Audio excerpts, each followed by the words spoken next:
राजद के प्रदेश महासचिव आदित्य केजरीवाल ने प्रेस वार्ता करते हुए बिहार सरकार पर जमकर निशाना साधा। उन्होंने कहा कि 15 सालों में बिहार में बेरोजगारों की संख्या बढ़ी है और उद्योग धंधे के नाम पर कोई कल कारखाने नहीं खोले गए। किसानों की माली हालत खराब है, स्वास्थ्य व्यवस्था चरमरा गई है, युवाओं के पास डिग्री है लेकिन नौकरी नहीं है। पार्टी के कार्यकर्ताओं से इन मुद्दों को जन जन तक पहुंचाने की बात कह जनता को जागरूक करने को कहा।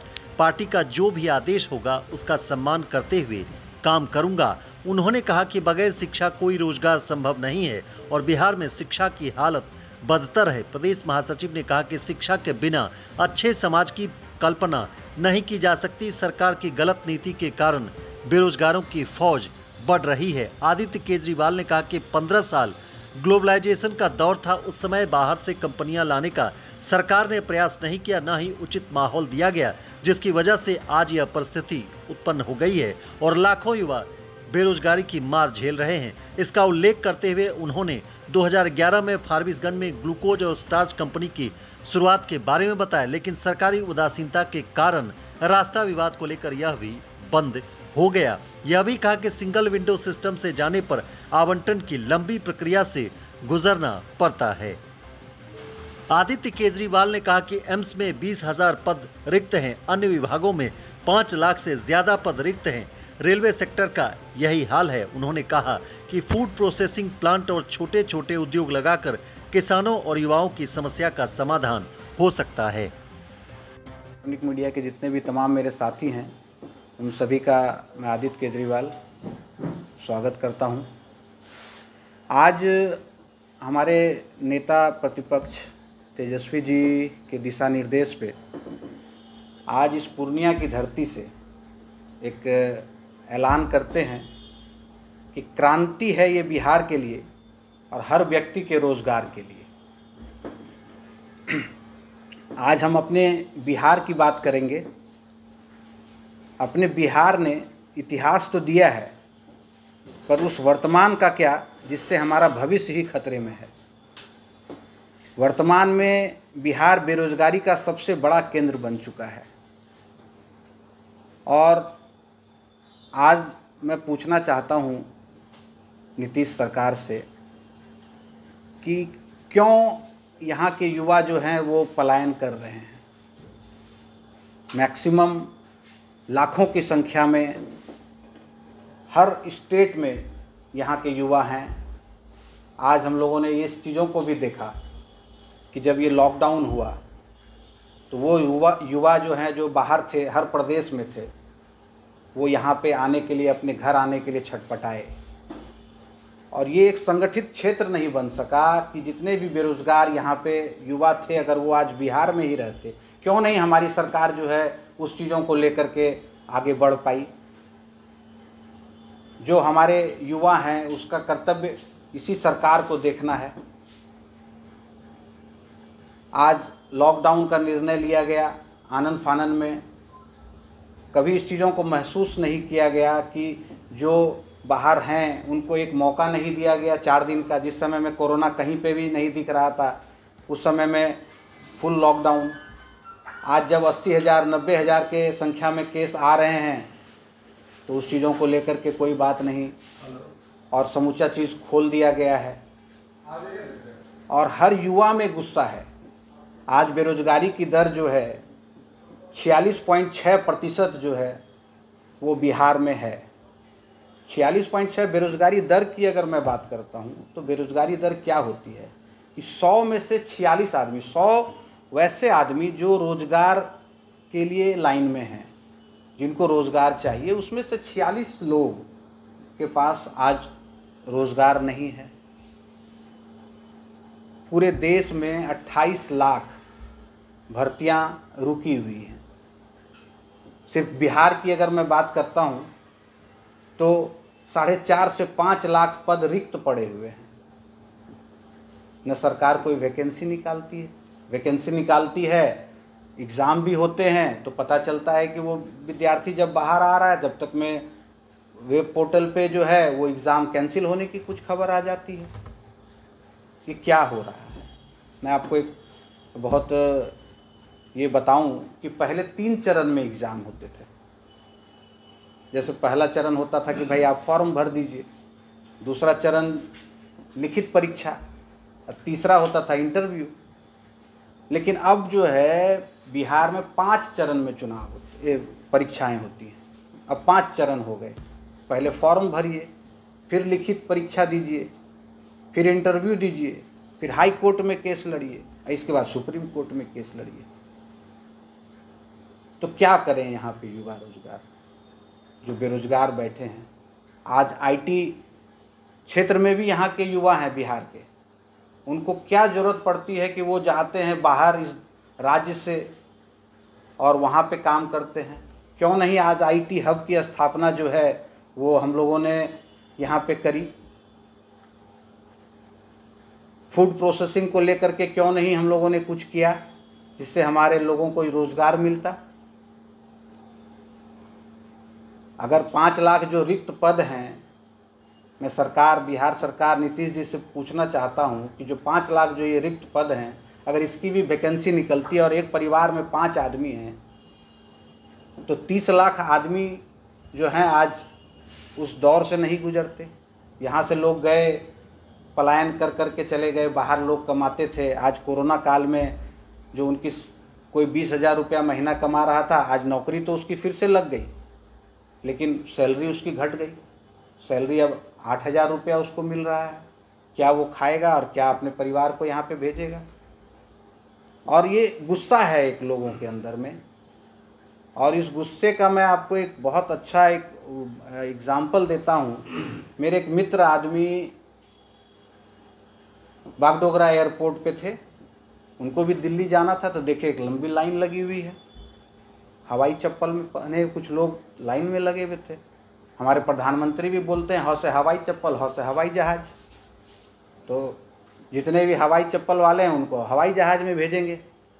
तो उनसे पूछा कि भाई आप यहाँ लाइन में लगे हैं, तो बोला हाँ दिल्ली जा रहे हैं, जो नौकरी छुट्टी थी वहाँ से आया है कि आपको फिर से जो है आ जाना है काम पे। तो मेरे जो दोस्त थे उन्होंने जिज्ञासावश पूछा कि भाई अभी तो बिहार में इलेक्शन है और आप इस समय में जा रहे हैं। तो बोला नहीं, जा तो रहे हैं पर लौटेंगे, कुछ हिसाब किताब बाकी है वो करना है। तो इससे एक अंदाज लगता है कि मन में लोगों के क्या गुस्सा चल रहा है। प्रधानमंत्री हमारे बोलते हैं कि आत्मनिर्भर बनिए, खिलौना बनाइए। खिलौना तो भाई आपने समूचे युवा बेरोजगारों को खिलौना बना दिया है और खेल रहे हैं आप उसकी जिंदगी के साथ।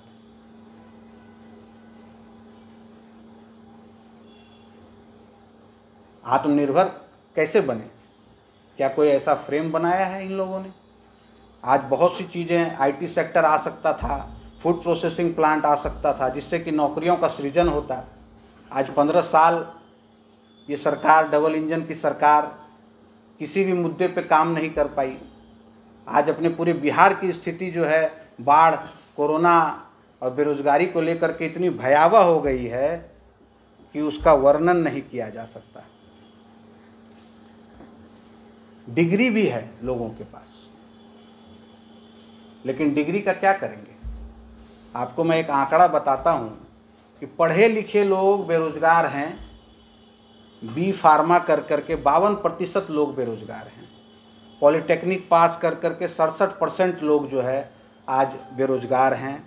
एमसीए कर लिए हैं 56% लोग बेरोजगार हैं। और इंजीनियरिंग, हजारों की संख्या में इंजीनियरिंग कॉलेज खुल तो गए, लोग इंजीनियरिंग भी कर लेते हैं, लेकिन क्या उनको रोज़गार कौन देगा? क्या हम लोगों ने वो सृजन किया कि रोज़गार का जो है यहाँ पे कुछ सृजन हो? आज 68% इंजीनियरिंग के जो छात्र हैं वो बेरोजगारी से जूझ रहे हैं। उनके सामने ये समस्या आ गई है आज के दिन में। हमारे माननीय नेता तेजस्वी जी ने इसी को जो है लेकर के एक बिगुल फूंका है कि हर लोग जो है इससे जुड़ें, उस मैसेज को पहुंचाएं जन जन तक। बेरोजगारी एक ऐसा मुद्दा है जो शुरू से ही बहुत हावी रहा है। आज नीतीश जी ऐलान करते हैं कि दलित की हत्या हो गई तो उनको नौकरी देंगे। भाई आप हत्या रोकेंगे कि नौकरी देंगे? उसको कैसे आप उससे जोड़ सकते हैं? हत्या हुई है तो आप हत्या की गुत्थी को सुलझाएं, हत्या ना हो इसके लिए हम लोग कुछ व्यवस्था करें।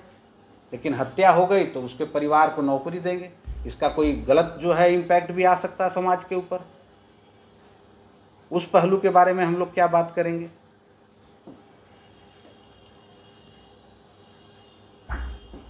मतलब एक सवाल है जी, श्री कृष्ण सिंह जी, हम लोग अभी बात करते हैं। देखिए, जो ग्लोबलाइजेशन जब से आया है उस समय से आज 15 साल जो है, ये जो विगत जो 15 साल बीते हैं, ये ग्लोबलाइजेशन का दौर था, जिस समय में बहुत से बाहरी कंपनियां अगर हम लोग इनवाइट करते, उनको एक उचित माहौल देते। आपने तो देखा ना यहाँ पे अभी भी क्या हुआ, एक बहुत बड़ा प्लांट लगने वाला था फॉरबिसगंज में, उसका क्या हश्र हुआ। कैसे लोग एक इंडस्ट्री जो है यहाँ पे लगाने के लिए विश्वास कर सकती है, कितने चैनलों से उसको पार करना पड़ता है। सिंगल विंडो सिस्टम आया, लेकिन आज उसके लिए आप सिंगल विंडो सिस्टम में अगर जाते हैं, एक तो लोगों को जानकारी नहीं है, और अगर वो सिंगल विंडो सिस्टम के थ्रू जाते हैं तो कितना लंबी प्रक्रिया से उनको गुजरना पड़ता है आवंटन के लिए। आज बियाडा की ही स्थिति ले लीजिए, बना तो दिया है और जिस लोगों को अलॉट है, कितने कल कारखाने वहाँ पे चल रहे हैं, किस वजह से आपने उनको आवंटन कर दिया, उस चीज़ों के ऊपर कुछ नहीं हो रहा है। जो ज़रूरतमंद हैं उनको कुछ आवंटन नहीं मिल रहा, तो वो कहाँ जाएंगे?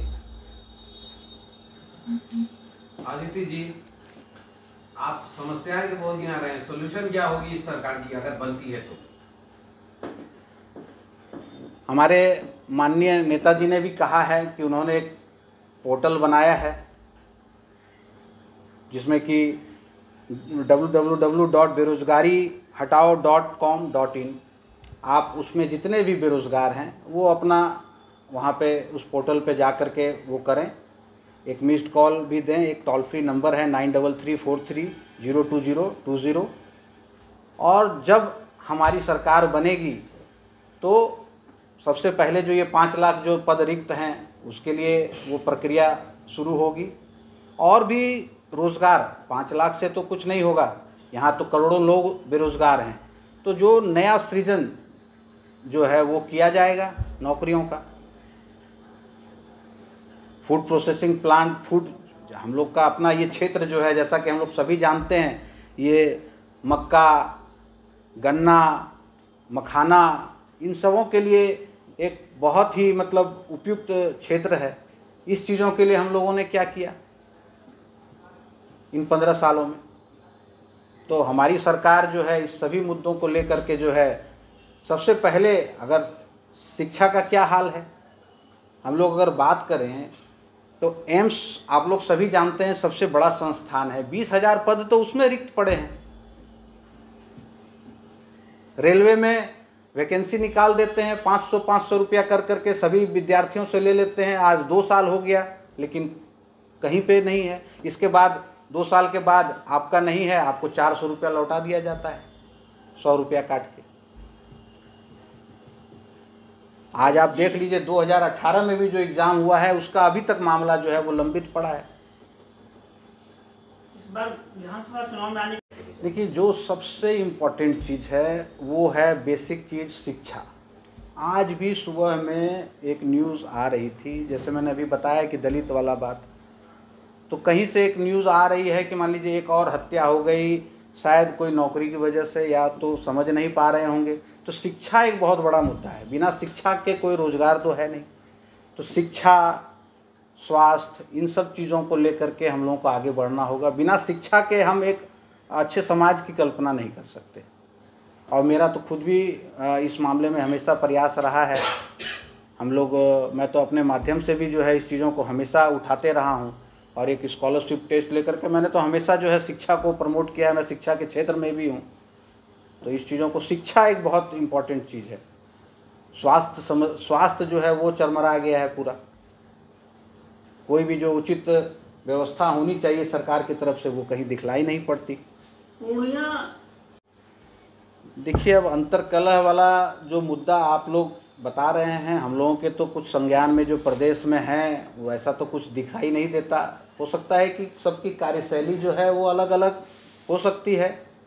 हमारे पूर्व जो जिलाध्यक्ष थे दिलीप जी, उनकी कार्यशैली अलग है, अभी जो वर्तमान अध्यक्ष हैं उनकी कार्यशैली अलग हो सकती है, वो एक हो सकता है। बट पार्टी के किसी भी चीज़ों को लेकर के कोई विरोधाभास नहीं है, और जो भी हम लोग कुछ नहीं है, एक सामान्य कार्यकर्ता हैं। पार्टी का जो आदेश होता है उसको हम लोग अक्षरशः जो है उसको फॉलो करने की कोशिश करते हैं। तो जो भी पार्टी का है तो वो मुद्दा कहीं वैसा कुछ दिख नहीं रहा है। सबकी कार्यशैली हो सकती है कि वो डिफरेंट हो, पर वो कोई बहुत बड़ी बात नहीं है। यहाँ से बोलता हूँ कि मैं पूछना चाहता हूँ, एक यहाँ पे नौजवानों जितने भी हैं, एक मेरा है कि क्या आपको लगता है कि सरकार की गलत नीतियों के कारण बिहार में प्रचंड बेरोजगारी है? क्या आपको लगता है कि युवाओं की आवाज़ को कोई नहीं सुन रहा है? क्या आपको लगता है कि युवाओं से बोलने का, सवाल पूछने का और सुझाव देने का हक छीन लिया गया है? क्या आपको लगता है कि आपके पास डिग्री है पर नौकरी नहीं है? और आपका जवाब अगर हाँ में है तो हमारे नेताजी ने जो एक वेबसाइट जो किया है उस पर आप लॉगिन करें, उस पर जुड़ें और इस चीज़ों को मजबूती दें, जिससे एक मुद्दा जो है कि बेरोज़गारी बहुत बड़ा मुद्दा है, उसको लेकर के हम लोग सब बढ़ें। और मैं जितने भी अपने पार्टी के कार्यकर्ता हैं उनसे ये अपील करता हूं कि वो इस चीज़ों को जो है अपने पूरे जन जन तक पहुंचाएं, और ये मैसेज जो है हर किसी के पास, हर गांव में, हर पंचायत में, हर मोहल्ले में जो है इसकी गूंज सुनाई दे। पार्टी का एक कार्यकर्ता हूं, हमारे नेताजी का आदेश था कि इस मुद्दे को लेकर के हम लोगों को जिलावार जो है, क्योंकि मैं प्रदेश महासचिव हूं तो हम लोगों को हर जगह देखना है। पर फिर भी अगर पार्टी का आदेश होगा, जो पार्टी आदेश करेगी उसी हिसाब से हम लोग काम करेंगे। अगर पार्टी का आदेश है कि भाई आप पूर्णिया विधानसभा से आपको ही उम्मीदवार अगर घोषित करेंगे तो पार्टी की इच्छा का सम्मान करते हुए जो निर्णय होगा उस पर किया जाएगा। अच्छा, अगर आप चुनाव लड़ते हैं तो आप बिहार विधानसभा चुनाव 2020 अब की बार किसकी सरकार, किस में कितना है दम, कौन मारेगा बाजी, किसका होगा पलड़ा भारी, एनडीए की बनेगी सरकार या विपक्ष भरेगा हुंकार, राजनीति के शह और मात का खेल, कौन होगा पास कौन होगा फेल, किसके सर बंधेगा बिहार का ताज, क्या है जनता का मूड और मिजाज, नेताजी से पूछेंगे जनता के सवाल, हर विधानसभा क्षेत्र का दिखाएंगे हाल। Powered by Brajesh automobile Purnia. चुनाव के हर अपडेट के लिए देखते रहे प्रत्येक न्यूज लाइव।